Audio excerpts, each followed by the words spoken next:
نبی علیہ السلام صحابہ میں بیٹھے ہوئے تھے، شدید سردی، صحابہ کئی دنوں کے بھوکے، سارا دن بھی کھڑے رہے محاذ کے اوپر،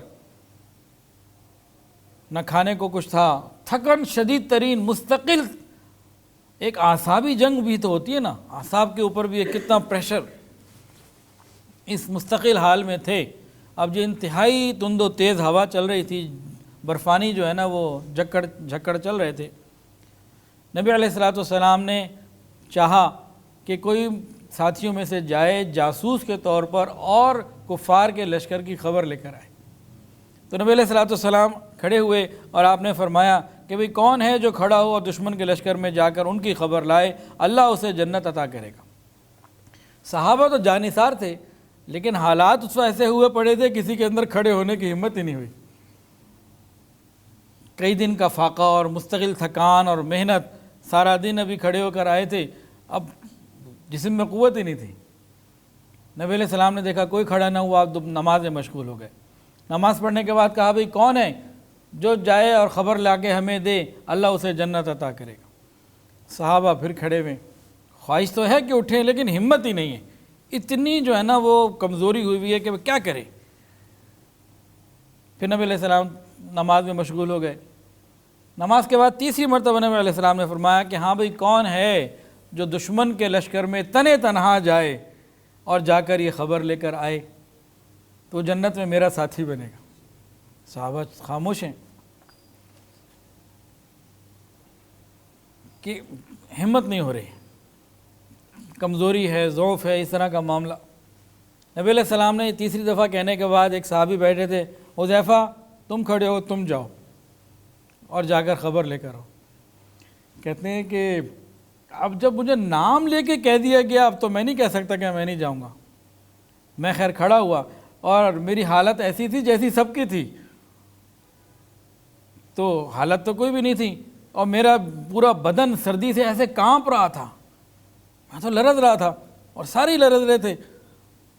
اب میں لرزتا ہوا آگے حاضر ہوا، میں نے کہا یا رسول اللہ دعا فرما دیجئے، جاتا ہوں دعا فرما دیجئے۔ نبی علیہ السلام نے اپنا مبارک ہاتھ ان کے سر پہ پھیرا، ان کے چہرے پہ پھیرا اور دعا کی کہ اللہ اس کی حفاظت فرما۔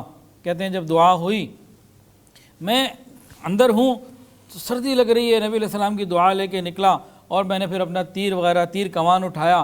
جیسے ہی میں خیمے سے باہر نکلا، باہر تو زیادہ ہوائیں تھیں لیکن مجھے ایسا لگ رہا ہے جیسے میں ایسی جگہ میں ہوں کہ ٹھنڈی چیز کا کسی ٹھنڈک کا نام ہی، ٹھنڈ کا نام ہی کوئی نہیں، اور مجھے لگ رہا ہے کہ میری حفاظت ہو رہی ہے ٹھنڈ سے، ٹھنڈ مجھے نہیں پہنچ رہی۔ ہر آدمی سردی میں لرز رہا ہے، کپ کپ آ رہا ہے، اور میں بڑا نارمل ہو گیا۔ تو میں ایک دم جو ہے نا وہ جب موسم میرے لیے انوائرمنٹ بیلنس ہوا، میں پھر چل پڑا۔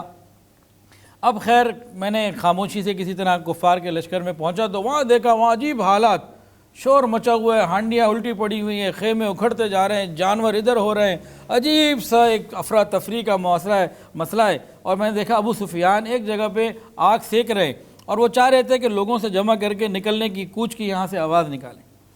کہتے ہیں کہ میں نے جب دیکھا ٹارگٹ کر اوپر ہے تو میں نے سوچا میں نکالوں تیر اور ابھی دشمن کے سردار کا کام تمام کروں۔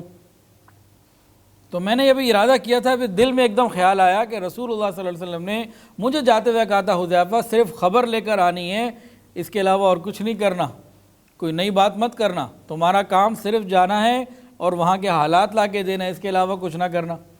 کہتے ہیں میرے نشانے پہ تھا، میرے دل میں آیا کہ آج کروں کام تمام۔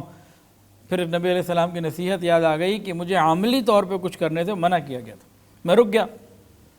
اتنے میں ابو سفیان کھڑے ہوئے، لوگوں کو کہا آؤ بھی جمع ہو، بات کرتے ہیں۔ اب ایک لوگ آ گئے، بیٹھ گئے، سردار بھی آ گئے، کچھ قریش کے لوگ آ گئے بیٹھ گئے، غطفان کے بھی آ گئے۔ اب ابو سفیان بہت سمجھدار تھے، آخر سردار تھے، تو ان کو ایک خیال ہوا ایسا نہ ہو کہ اس مجمع میں کوئی جاسوس ہو، ہماری رپورٹ وہاں پہنچ جائے۔ تو انہوں نے کہا بھی دیکھو میں بہت اہم بات کرنا چاہتا ہوں، لیکن اس اندھیرے میں کوئی باہر کا آ کے بیٹھ جائے تو ہمیں پہچان بھی نہ ہوگی، تو اب کیا ہے ہر آدمی اپنے برابر میں بیٹھے ہوئے کو پہچان لے۔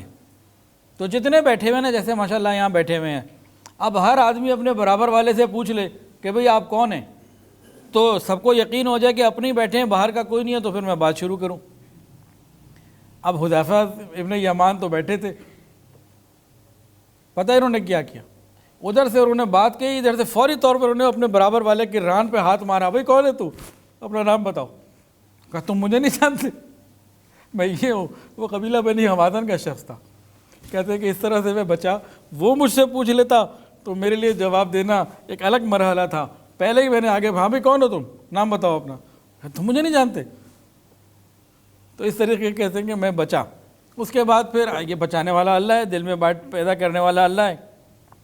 جب ابو سفیان نے پوری طریقے سے اندازہ کر لیا نا کہ مجمع میں کوئی باہر کا آدمی نہیں ہے, تب انہوں نے کہا کہ بھئی دیکھو اتنا عرصہ ہو گیا بیٹھے ہوئے ہیں, کھانے پینے کے حالات بھی کمزور ہو رہے ہیں, وہ جو سامان لائے تھے کم ہو رہا ہے, خرچ ہو رہا ہے, اور ادھر بنو قریظہ انہوں نے تمہیں معلوم ہے بد عہدی کر لی, 10 بندے ہمارے مانگ رہے ہیں, اور اتنی یہ ہوائیں چل رہی ہیں, سب کچھ ہو رہا ہے. تو میری رائے تو یہ ہے کہ میں واپس چلنا چاہیے, اور صرف رائے نہیں ہے, میں اعلان کر رہا ہوں اور میں جا رہا ہوں واپس. اتنی جلدی تھی کہ سب کی رائے کی بھی بات نہیں, میں جا رہا ہوں واپس. وہ سارے تیار تھے, ادھر سے یہ نکلے ادھر سے سارے نکلے. تو اللہ رب العزت فرماتے ہیں کہ لم ینالوا خیرا, کچھ نہیں ان کو ملا, ایسے کہ سہرے جیسے ٹھینگا دکھاتے نا, وہ ایسا معاملہ ہوا, وہ سارے کے سارے واپس چلے گئے. حضرت حذیفہ فرماتے ہیں کہ سارا کچھ میں نے دیکھا نا تو بڑی خوشی ہوئی, اطمینان ہوا. اب میں واپس آیا تو ہر طرف سردی ہے اور ہر آدمی ٹھنڈ میں, مجھے سردی کوئی نہیں لگ رہی. جیسے ہی میں اس جگہ پر واپس آیا جہاں نبی علیہ السلام تھے, صحابہ تھے, اندر آتے ہی پھر مجھے سردی لگنی شروع ہوئی. وہ جو خاص مدد کچھ وقت کے لیے آئی تھی وہ پورے آنے جانے میں میرے پاس رہی, اور جب واپس میں اندر آ گیا تو پھر واپس جو نارمل انوائرمنٹ تھا شدید سردی کا, دوبارہ مجھے وہ محسوس ہونا شروع ہوا. میں آیا تو دیکھا نبی علیہ السلام نماز پڑھ رہے ہیں. نماز سے فارغ ہو کے نبی علیہ السلام نے سلام کیا, پوچھا. میں نے کہا یا رسول اللہ یہ خبر ہے.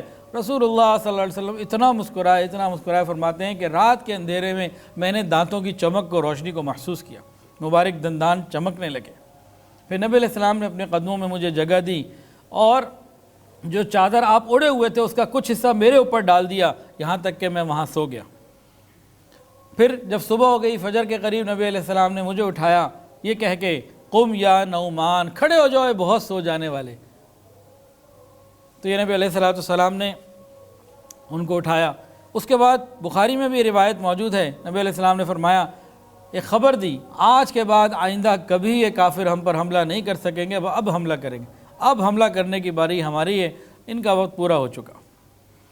یہ ارشاد فرمانے کے بعد نبی علیہ السلام مدینہ طیبہ واپس آ گئے, اور تقریباً 1 مہینہ یہ محاصرہ رہا, اور یہ شدت رہی اور تکلیفیں رہیں. ویڈیو کے نیچے سبسکرائب کے بٹن پہ کلک کریں, بیل کے آئیکن پہ کلک کیجئے تاکہ ہر نئی ویڈیو کی نوٹیفیکیشن آپ کو مل جائے.